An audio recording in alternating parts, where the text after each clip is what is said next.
The drop pod screamed through the upper atmosphere of Xylos-Nine, a symphony of shrieking metal and atmospheric friction.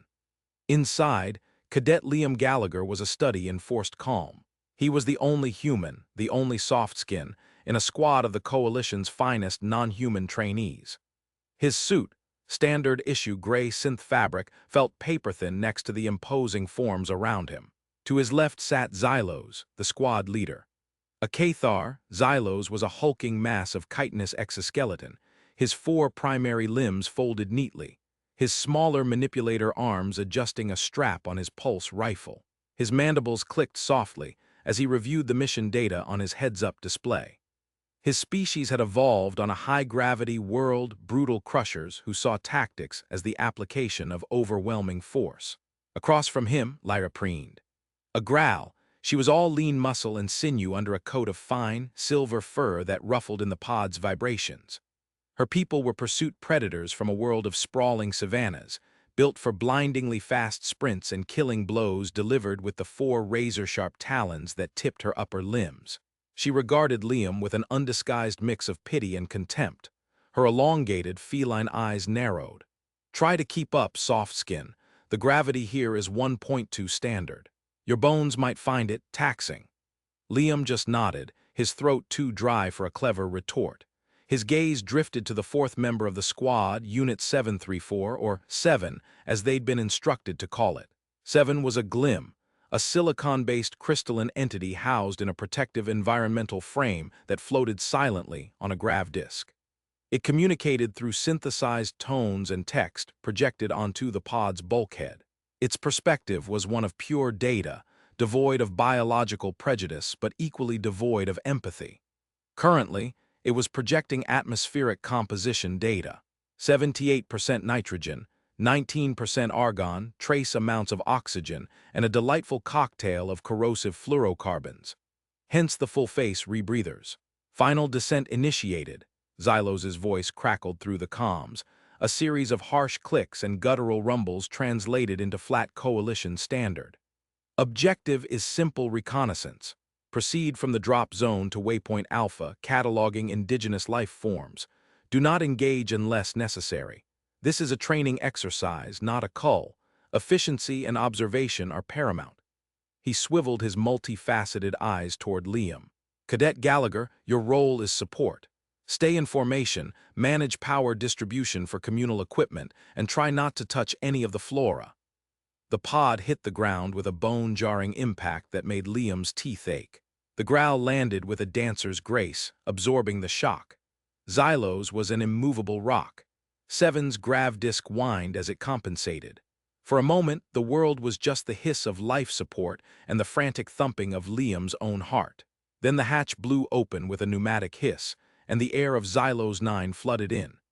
It smelled of sulfur, wet stone, and something else, something metallic and vaguely predatory.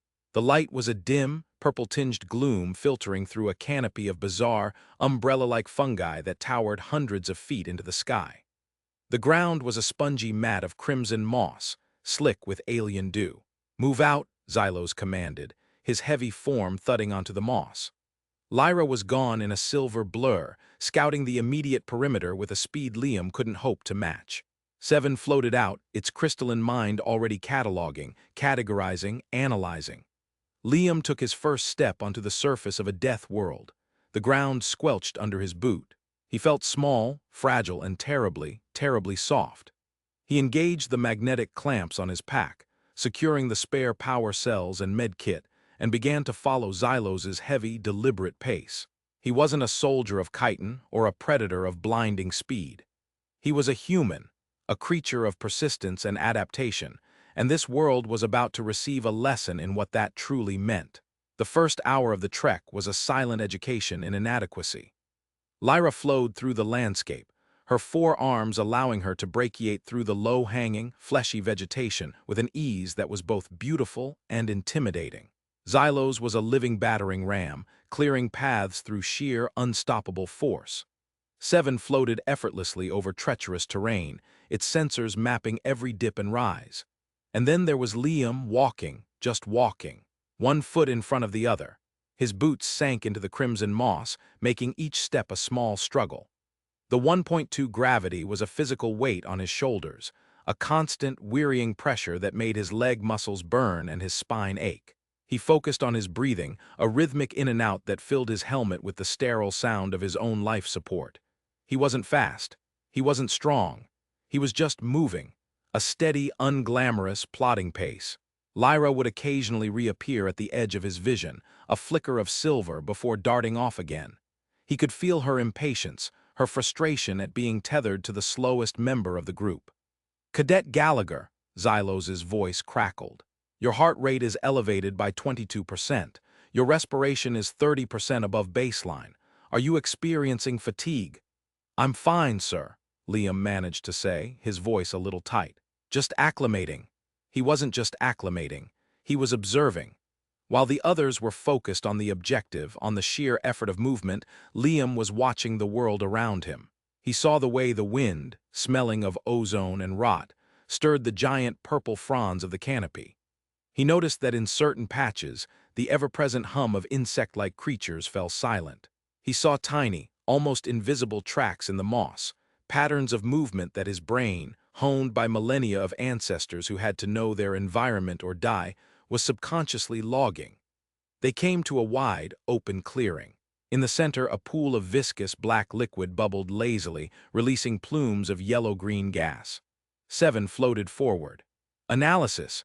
The liquid is a complex hydrocarbon sludge. The gas is a potent neurotoxin. Recommend a wide detour." Xylos nodded, his mandibles clicking in agreement. "We go around to the east. The ground looks more stable." Liam stopped. "No, sir, we should go west." Xylos turned his massive head, the gesture exuding irritation. "The western route is through a dense thicket of razor vine. My tactical analysis indicates the eastern path is 34% more efficient." "Look at the ground, sir," Liam said, pointing. To the east, the crimson moss was a vibrant, healthy color. To the west, near the razor vine, it was a duller, brownish red. "And the air. The wind is coming from the east. It's blowing the gas from that pool right into that clearing. You can't see it, but it's there." Lyra reappeared, landing silently beside Xylos. "The soft skin presumes to know better than your analysis, Commander." "It's not just the gas," Liam insisted, his confidence growing as he articulated the data his senses had gathered. "Look at the edges of the pool. There are no animal tracks leading away from it on the eastern side. But on the west, there are faint trails.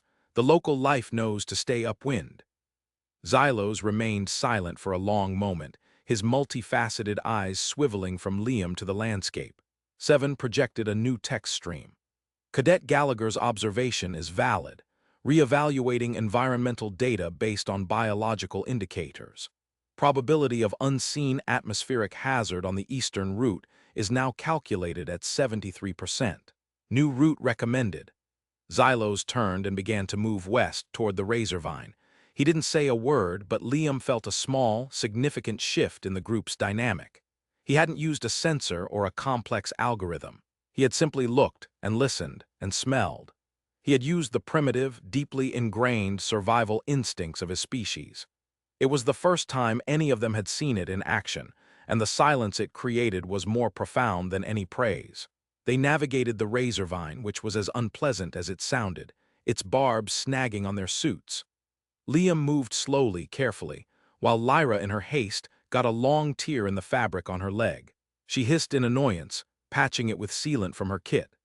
As dusk began to fall, casting long, eerie shadows across the alien landscape, they reached a small, defensible rock outcropping to make camp. The training protocol called for a cold camp, using minimal energy to avoid detection. Xylos set up a series of low-frequency sonic emitters to create a defensive perimeter. Lyra found a high perch to act as sentry.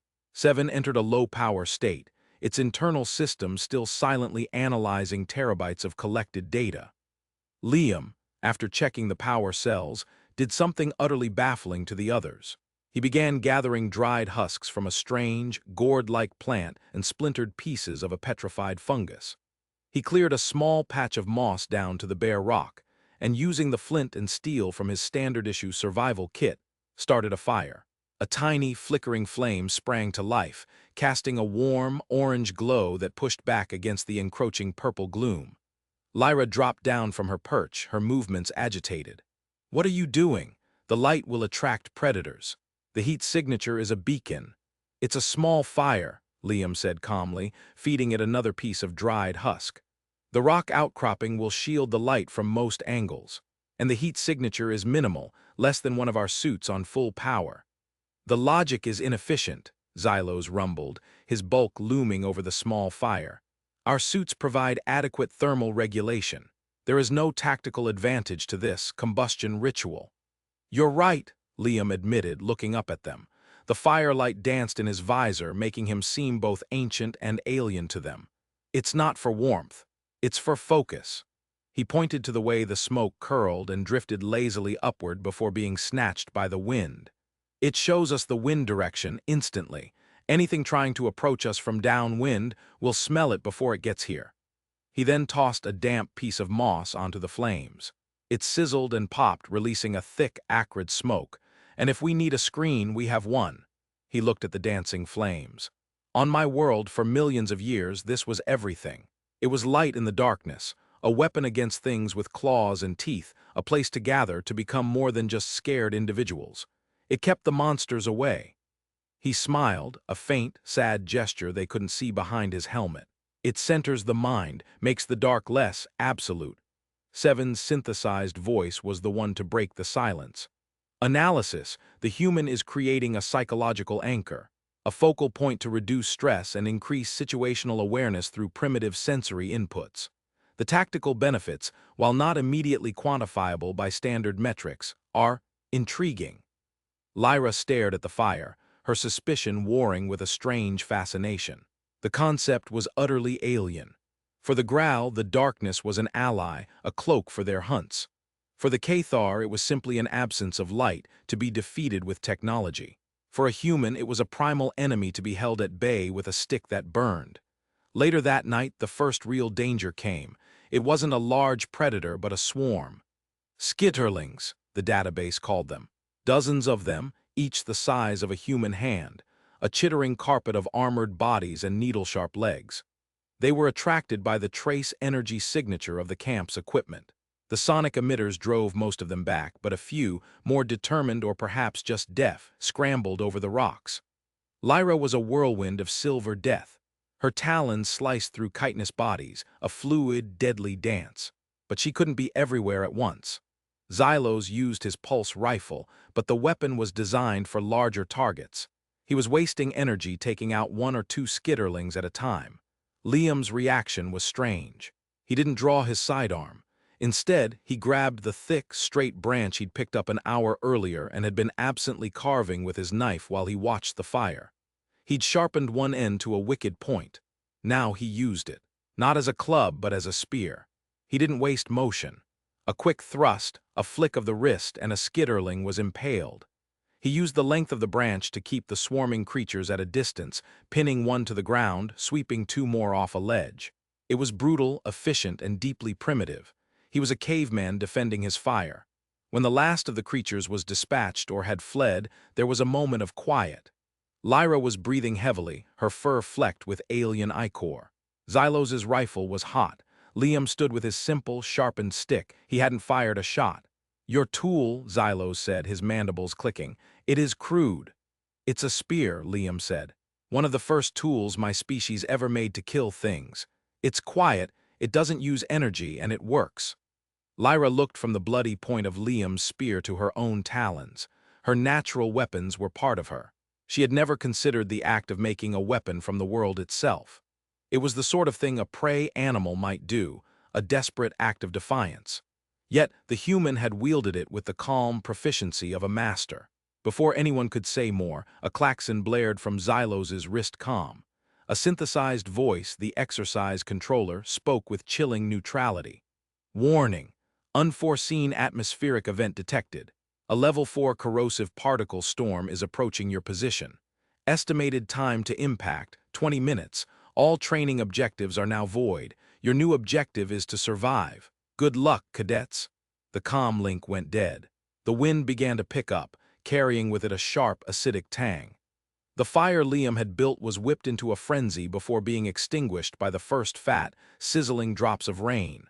The darkness rushed in, absolute and hungry. The storm hit them with the fury of a vengeful god. The rain wasn't water. It was a low-grade acid that hissed and steamed where it touched the rock, eating away at the thin layer of moss and turning it into a foul-smelling sludge. The wind howled through the rock formations, a physical force that threatened to tear them from their perch. "Find shelter," Xylos bellowed over the gale, his voice barely audible even on the private comm channel. "Protocol dictates we find a defensible overhang and activate emergency energy shields." "There," Lyra shouted, pointing with a clawed hand toward a higher ledge. "A cave mouth. We can climb." "Negative," Seven's text flashed urgently across Liam's HUD. "The rock strata in this region is unstable.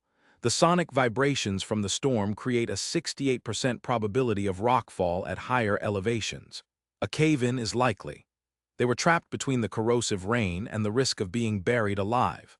Panic, cold and sharp, began to prick at the edges of Liam's focus.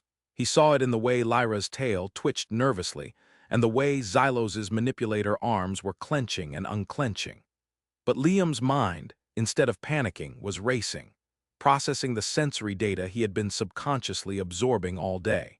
The rock formations, the patterns of erosion, the direction of the water runoff he'd seen earlier. "Down," Liam yelled, his voice cutting through the rising tide of indecision. "We need to go down, not up." "That is illogical, Cadet," Xylos countered. "The low ground will flood." "Not all of it," Liam shot back, already moving. "On the trek here, I saw a fissure about 200 meters southwest of here. The erosion patterns around it were old, deep. That means it's been there for a long time, weathering storms like this. It's part of a lava tube system. It'll be stable, and it should run deep enough to get us out of the wind." He didn't wait for an answer. He trusted his instinct, the complex, non-verbal logic of a species that had spent eons learning to read the earth. He scrambled down the rocks, the acid rain sizzling on his suit, leaving faint, smoky trails. For a heartbeat, the others hesitated. Then, with a frustrated click of his mandibles, Xylos followed. Lyra and Seven were right behind him. They were following the soft skin, the fragile human, based on nothing more than a hunch. The thought was as unsettling as the storm itself. Liam found the fissure exactly where he remembered it. It was a dark, narrow slash in the rock, barely wide enough for Xylos to squeeze through. The wind shrieked over the opening, but a few feet down, the air was still and blessedly dry. They descended into the oppressive darkness of the planet's guts. The lava tube was a smooth-walled tunnel, utterly black beyond the beams of their shoulder-mounted lamps. The air was stale, thick with the scent of minerals and decay. The silence after the storm's fury was profound and unnerving. "We are safe for now," Xylos stated, his voice echoing strangely. "Gallagher, your intuition was correct. Explain your reasoning." "It wasn't intuition," Liam said, catching his breath. "It was pattern recognition. Water always finds the path of least resistance. The patterns on the rocks told a story. I just read it." Lyra was unimpressed. "So you noticed a crack in the rock. We are still trapped. We have lost contact with command. We are blind." As if to punctuate her words, a new sound reached them, a soft, wet, scraping noise from deeper in the tunnel. It was rhythmic, and it was getting closer. Their lamps swung in unison down the dark passage. At first, they saw nothing. The tunnel walls were a mottled gray, slick with moisture. "I detect no energy signature," Seven reported. "No significant thermal variance." Liam's blood ran cold. He lowered his lamp beam, scanning the floor, then the walls, then the ceiling. He was looking for something that didn't belong, a break in the pattern. And then he saw it. A patch of wall about 30 meters away seemed to ripple, to shift its texture from smooth to rough and back again. It was a perfect, almost imperceptible camouflage. "Don't move," he whispered into the comm. "On the left wall. It's a chameleoid stalker. It hunts by sensing heat and motion." Lyra's eyes, adapted for low light, narrowed. Even she could barely make out the creature's outline. "I see it. Its hide mimics the rock perfectly. My claws will tear it apart." She tensed, ready to spring. "No," Liam hissed. "It's waiting for you to move. It's an ambush predator. The moment you charge, it will strike." "Then we use firepower," Xylos said, raising his rifle. "It will dodge the first shot," Liam countered, his mind working furiously. He had read the xenobiology report on this thing. Fast, armored, with a neurotoxic barb it could project up to 10 meters. And its hide can deflect pulse energy at range. We have to get close, but we can't let it know we're coming. He looked at his squad. An unstoppable tank, a lightning-fast assassin, a super-intelligent floating crystal, and him, the soft, slow human. And the solution that bloomed in his mind was born of 10,000 generations of human hunters who had to outthink things that were bigger, faster, and stronger than they were. "Kill your lights," he commanded. The authority in his voice was stark, leaving no room for argument. One by one, the lamps clicked off, plunging them into absolute, terrifying blackness. "Now," Liam's voice was a low whisper in their ears. "Drop your suit temperatures to minimum emergency settings. Get as cold as you can stand." There were protests, but they followed his orders. A painful, biting cold seeped into their limbs as the suits shunted power away from thermal regulation. "It hunts by heat," Liam explained, his teeth chattering slightly. "We're going to make ourselves invisible, but we're going to give it something else to look at." He fumbled in his pack, his fingers numb, and pulled out a disposable heat pack from the emergency kit. He activated it, and a small, intense patch of warmth bloomed in his hand. "Xylos, on my mark, I need a single pulse shot right above the creature. Not to hit it, just to create a flash and a sound. Lyra, you're going to be on its flank. 7, create a focused sonic burst to its right. The moment it's disoriented, it will instinctively strike at the most obvious heat source. That will be this." He held up the glowing heat pack. It was a plan built on deception and trickery, not strength or speed. It was a trap. "Now," Liam yelled. The cave lit up for a millisecond as Xylos' rifle fired, the blast echoing like thunder. Simultaneously, 7 emitted a high-frequency shriek that scraped at their senses. The chameleoid stalker, its camouflage momentarily disrupted by the flash, was revealed. A horrifying creature of shifting skin, multiple eyes, and a long, barbed tail. As predicted, the disoriented creature lashed out. Not at them, but at the glowing heat pack Liam had tossed a few meters in front of it. The neurotoxic barb shot out, embedding itself in the rock. In that instant, that tiny window of opportunity, Lyra struck. She wasn't a brawler, she was a predator. She didn't attack its armored back. She slid in low, her 4 talons eviscerating the creature's softer, unarmored underbelly. The stalker convulsed and then lay still. The silence that followed was broken only by the sound of their own breathing and the slow powering up of their suit's heaters. Lyra stood over the dead creature, her silver fur matted with its dark blood. She looked at Liam, her feline eyes wide with a dawning, shocking realization. "I would have charged, I would have died." "You are fast and strong," Liam said, his voice shaky from the cold and the adrenaline. "So you think in terms of speed and strength. I'm not, so I have to think in terms of weakness and distraction." He looked at the dead stalker. "Every predator has a pattern, you just have to see it." The storm eventually passed, leaving behind a world scrubbed clean and dangerously slick. Their equipment was damaged, their long-range comms were fried, and they were miles off course. Waypoint Alpha might as well have been on another continent. "Our vehicle's transponder is offline," Xylos reported grimly. "We are on our own. We must proceed on foot." And so began the long walk. The terrain was brutal, a nightmarish landscape of sucking mud, sharp-edged rock fields, and treacherous canyons. For Xylos, the effort was immense. His heavy exoskeleton, a huge advantage in combat, was a liability here.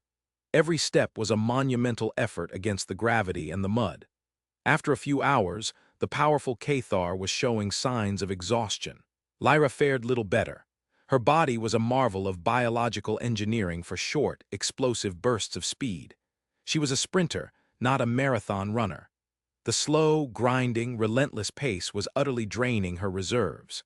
Her graceful movements became sluggish, her frustration palpable. Only Liam seemed to be in his element. He fell into a steady, almost meditative rhythm. It wasn't fast, but it never, ever stopped. He adjusted his pack, found his pace, and just kept going. He taught the others the rest step, a human technique of locking the knee for a microsecond with each step to allow the muscles a moment of rest.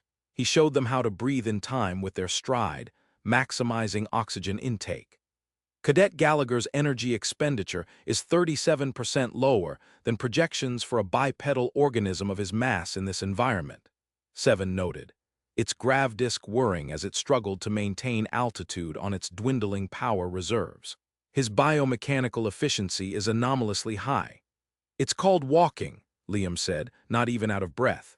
He paused, waiting for Xylos to pull his massive leg out of a patch of thick mud. "My species, we're not the strongest or the fastest, but we can go farther than almost any other animal on our planet. Our ancestors used to hunt by just following something. For days. They just walk it to death." The concept was so alien, so bizarre, that it stopped Lyra in her tracks. "You what?" "Persistence hunting," Liam explained. "You don't need to be faster than your prey, you just need more endurance. You follow it, you keep it moving, you don't let it rest or eat or drink. Eventually, it just collapses from exhaustion. Then you move in for the kill." Lyra stared at him, a flicker of something that looked like horror in her eyes. The Growl's way was the honorable ambush, the swift chase, the clean kill. This human method sounded grim, inevitable. It wasn't a contest of strength. It was a slow, grinding process of annihilation. It was terrifying. "You do not kill with a swift strike?" she asked, her voice hushed. "You simply outlast your prey," Liam nodded, his gaze fixed on the horizon. "Sometimes the most powerful weapon is not giving up." As they crested a ridge, Liam, who was in the lead, suddenly stopped. He held up a hand and the others froze behind him. He knelt, his attention focused on the ground. There, pressed deep into the semi-petrified mud, was a footprint. It was massive, easily over a meter long, with 3 enormous, clawed toes. The rock around its edges was fractured from the sheer weight that had been pressed upon it. "Seven," Xylos commanded, his voice low. "Analyze." Seven's grav disk hummed as it performed a detailed scan. "Track composition matches local geology. Impression depth and displaced mass indicate a bipedal life form with an estimated weight of 8 to 10 metric tons. Morphology is consistent with a Class 7 predator. Cross-referencing database, match found." The Gravemaw? A heavy silence descended upon the group. Even Lyra's fur seemed to bristle. The Gravemaw was a legend, a semi-mythical creature spoken of in hushed tones by instructors. It was the apex predator of Xylos-Nine, a beast so dangerous and territorial that entire sectors of the planet were declared off-limits because of it. "That is not possible," Xylos stated, his mandibles clicking with agitation. "The training area was cleared of all Class 7 threats. Command protocol is absolute on this matter. The scan must be in error." Liam didn't look at the scanner. He looked at the world around them. He had noticed it a few minutes ago, the subtle, creeping silence. The constant chittering of the smaller life forms had ceased. The air was still. It was the kind of hush that falls over a forest when a tiger is passing through. A primal, instinctual warning that all lesser creatures understood. "It doesn't care about your protocol," Liam said softly, standing up. He pointed toward a line of shattered trees in the distance. "Something big went through there. And it wasn't a rock slide." He looked at the track again. "And this is fresh, within the last hour." As if on cue, a sound rolled across the landscape from miles away. It wasn't a roar in the conventional sense. It was a deep, resonant, ground-shaking bellow that vibrated up through the soles of their boots and into their bones. It was the sound of a creature that had never known fear, the undisputed king of its domain, announcing its presence. And it was hunting. The Gravemaw's roar had shattered their discipline. Lyra's hunter instinct screamed at her to flee, to find high ground, to become a shadow. Xylos, a being of tactics and formations, fell back on his training, ordering them into a defensive perimeter.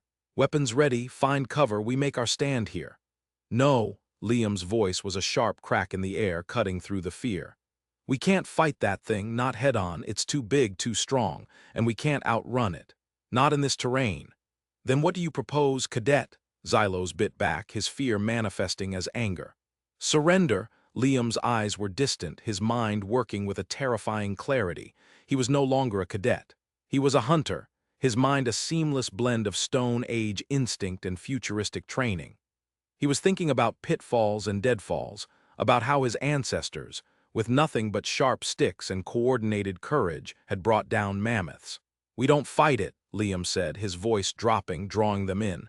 "We don't run from it, we lead it." He pointed to a series of jagged peaks on the horizon. "Remember that canyon we passed this morning? The one filled with sulfurous geysers? The others nodded slowly, seeing the glimmer of a plan. The ground there is unstable, Liam continued, thinking aloud. The geysers erupt unpredictably. The grave maw is heavy. It relies on brute force.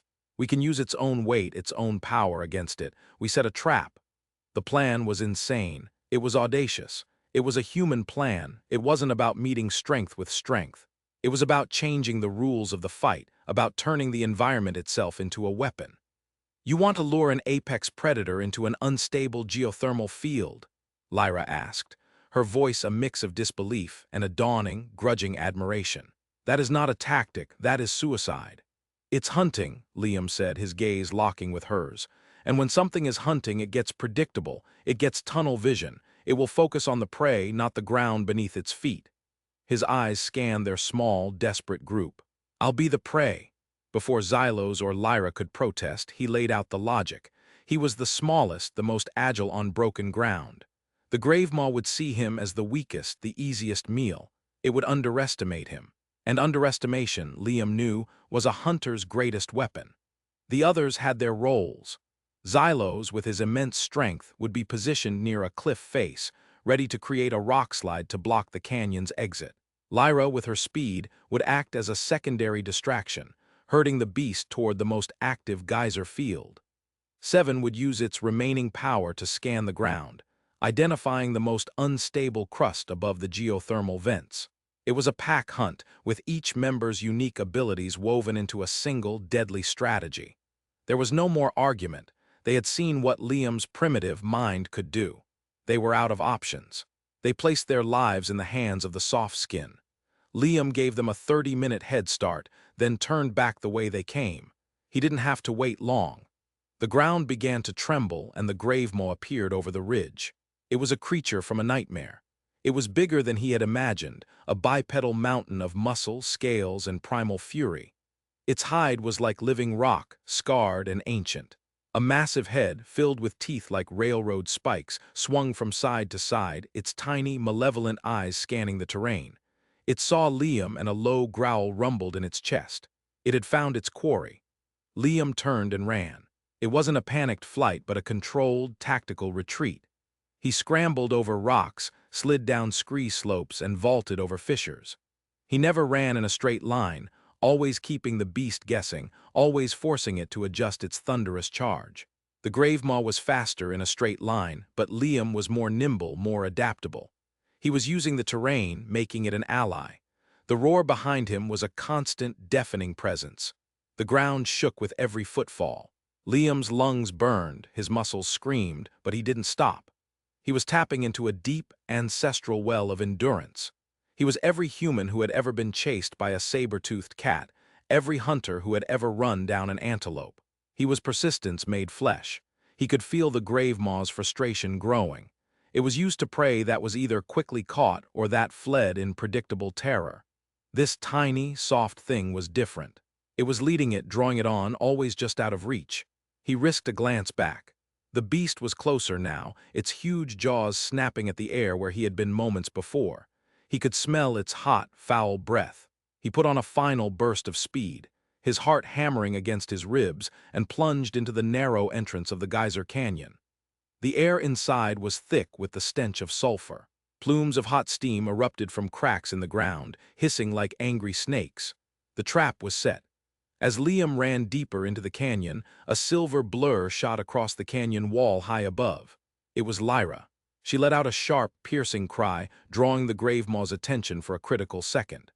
The massive beast swiveled its head toward the sound, its tiny eyes burning with rage. That was all the time Liam needed. He threw himself behind a large rock formation as Seven's voice came over the calm and precise. Target is now positioned over the primary thermal vent. Unstable crust integrity is at 4%. Commander, execute your action. Now. High above, Xylos put his shoulder against a massive, precariously balanced rock pillar.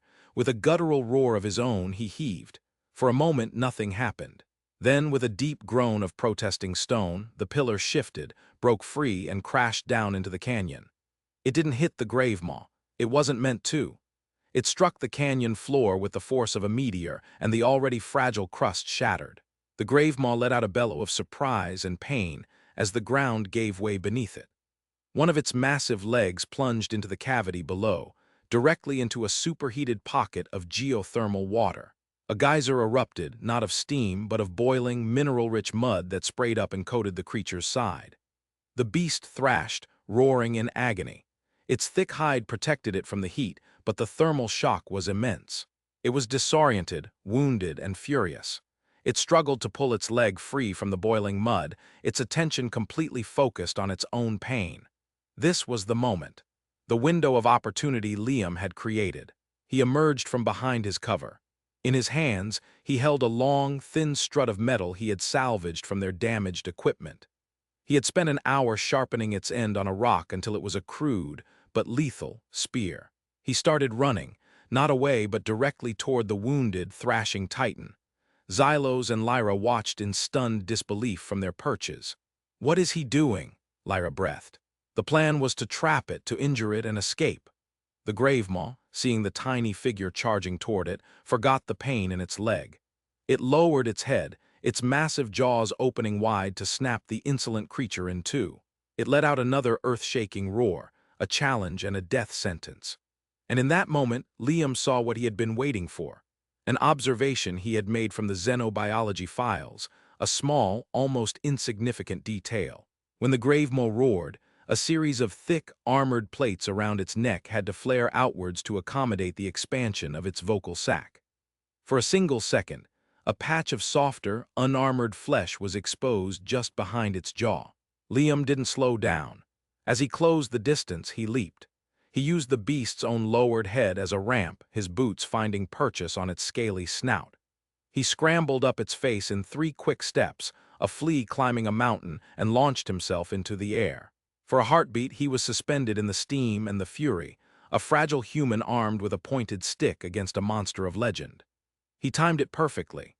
As the roar reached its crescendo and the neck plates flared to their widest, he brought the metal spear down with all his strength, all his weight, all the focused intent of his entire species. The sharpened metal plunged deep into the soft tissue of the grave maw's neck.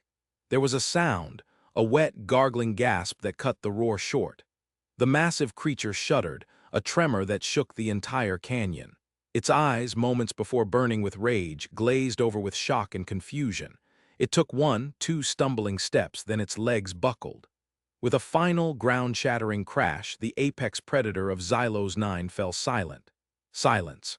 The only sounds were the hissing of the geysers and the ragged gasps of Liam's own breath. He stood on the flank of the dead monster, covered in alien blood and boiling mud, looking down at his handiwork. He had not defeated it with strength or speed or technology. He had defeated it with observation, with cunning, with teamwork, and with one perfectly timed, impossibly brave act. He had killed the monster like an ancestor. The rescue shuttle descended through the purple twilight, its searchlights cutting swaths through the steam-filled canyon. The instructors, a stern-faced Cathar and a lithe growl, found their missing cadets not huddled and waiting for rescue, but standing silently around the corpse of a creature that should have been impossible for them to kill. The ride back to the training facility was quiet. Xylos, Lyra, and Seven simply stared at Liam. They weren't looking at a fragile soft skin anymore. They were looking at something far more complex and far more dangerous. It was Lyra who finally broke the silence, her voice soft with awe. "On my world," she said, "the hunt is a dance of speed and grace, a test of equals. Yours, it is not a dance. It is a war of attrition. You do not just kill.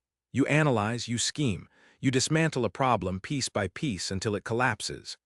Xylos's mandibles clicked, a gesture of deep thought. "My people build walls. We rely on armor and overwhelming force. Your species, you seem to thrive in the open. You weaponize the landscape. You weaponize exhaustion. You weaponize patience." Seven projected a single line of text onto the bulkhead, the light calm and steady. "Analysis. The designation, soft skin, is an insufficient descriptor for the species Homo sapiens. A new classification is required, persistence predator." Later, in the sterile debriefing room, the base commander, an ancient and battle-scarred being from a species known for its cold logic, reviewed the gun camera footage and sensor logs. He watched the human lure the chameleoid stalker into a trap. He watched the human lead his exhausted squad on a forced march that should have broken them. He watched, 3 times, the final, insane, brilliant moment when Liam leaped onto the Gravemaw's head. The commander looked up from the data slate, his gaze falling on the quiet human cadet standing at attention. He didn't see a trainee. He saw a weapon, a biological system honed by a uniquely brutal evolutionary path. A creature that compensated for its physical frailties with a terrifying intellect and an unbreakable will. That evening, Liam sat alone in the mess hall, pushing synthesized nutrient paste around his plate. He felt a presence and looked up to see Xylos and Lyra standing there, trays in hand. Without a word, they sat down at his table. Across the vast hall, other cadets from other species noticed. A Cathar and a Growl, 2 of the proudest warrior species in the coalition, were willingly associating with a human. It was a small thing, a tiny shift in the social ecosystem of the academy, but it was as significant as a continental plate moving. Liam looked down at his own hands. They were clean now. No claws, no chitin, no natural weapons, just soft skin and clever fingers.